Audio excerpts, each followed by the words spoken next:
Well, I'm talking with Travis Ryan from Cattle Decapitation. You're on the Evolution. How you been, man?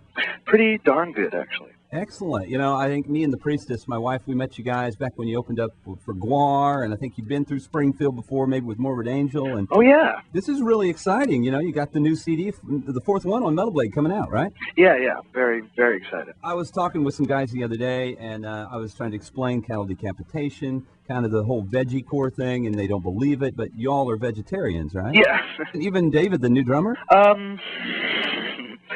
He's... You trying to convert him or something? He's converting, sort of. He's from Chile, and he, for some reason, just can't give up shrimp. Well, that's fine, I guess. That's why we don't say we're vegan. I mean, we're all loosely... But you'll eat something that casts a shadow. Dave, yeah, exactly. Dave can't give up shrimp for some whatever reason. We don't care, as long as he plays drums like he does, and, you know, whatever. My wife was a vegetarian for 14 years, and we went back to Alaska where she had grew up, and she started eating fish again, and then we got back down here, and she ate some chicken, and now on any given Sunday, you'll catch her with a bacon cheeseburger in her hand.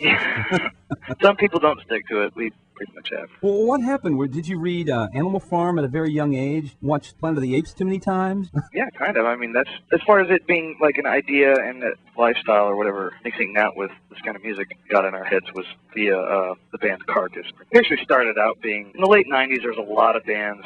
In the early 90s, there was a couple bands that were direct Carcass ripoffs and almost like impersonators. Right. Because it was such an impact. Their sound vibe and everything about it had such an impact on everybody that people actually tried ripping it off. And we were like, dude, let's almost like rip off the whole... I hate to use the word rip off, but that's kind of what it was. We were like, yeah, we're going to be like Carcass and do the whole veggie grind kind of thing. We're all vegetarians. As far as labeling myself, it was probably shortly before I joined the band. There's certain little things about it I find a little extreme. Yeah. You know, not being able to eat hunt. Well, I don't like to talk about it, but I'm the Lori, and I speak for the trees, sir. And you probably like broccoli, don't you? Actually, broccoli is one of the vegetables I don't really like. Oh, I was going to say, because in my eyes, they're little trees, and I'm speaking for them. I'm more of a sun-dried tomato kind of guy. Now, with the economic downturn now, I have a couple of friends who, are into the whole healthy eating, and isn't being a vegetarian and trying to eat healthy expensive now? Oh, actually, what's funny is we didn't feel the whole sting of the economic downturn, honestly. We weren't on tour at that time. As far as being home, we already live in an extremely expensive area. Right. And there's a lot of vegetarian-friendly places in our area. I kind of live in a very liberal community. And all the Mexican restaurants, which is the second half of our diet, pretty much Italian and Mexican almost. None of them have a lard. None of them cook with lard. They all have vegetarian options. I mean, on the road, though, it gets a little tricky. Well, I know you're gearing up for the road, the Killing Till Oblivion tour, right? In Yes. support of the new album. It's coming out next week. Very excited because it's our best record.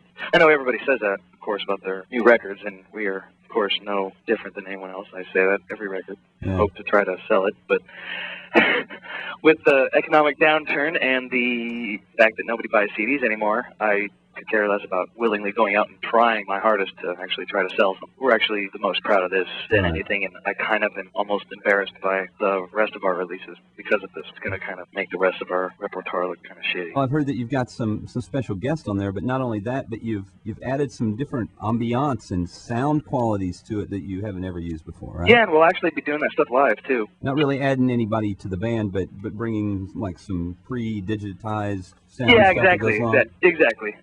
I'll be doing some of that stuff on this next tour, probably the rest of the time, too. Just we've worked hard on putting together a real set with a flow, and we've never done that before. We've honestly never there's been maybe a couple times on a couple tours where we had set lists that we stuck to every night, and I swear to God, I basically just end up spilling water on the set list, and it gets shredded under my feet anyway, so... Right. What song were we going to do next? Go ahead and break into one, I know. What are some of the things that you're doing? I mean, give me a clue as to what we can expect.